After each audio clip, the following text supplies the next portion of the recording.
I don't think we should have tied ourselves to it in the first place. I mean, first of all, net zero was just kind of nodded through Parliament. There wasn't even a proper vote. And yet the estimates that exist for how much it might cost are in the trillions.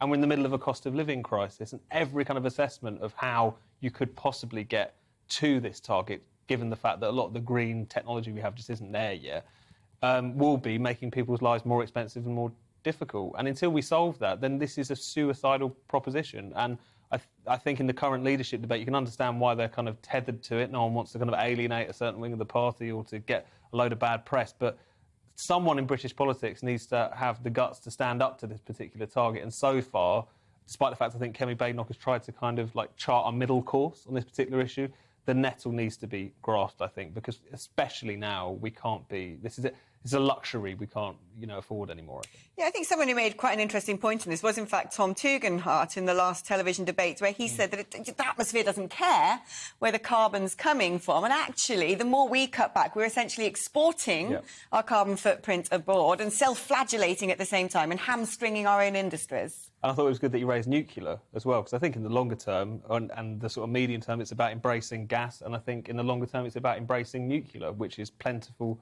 but clean energy.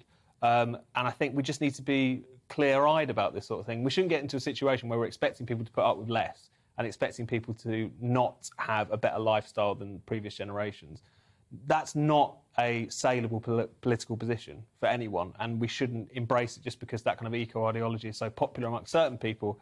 It's never going to pass muster with the public, particularly when people realise what the reality of it means for them.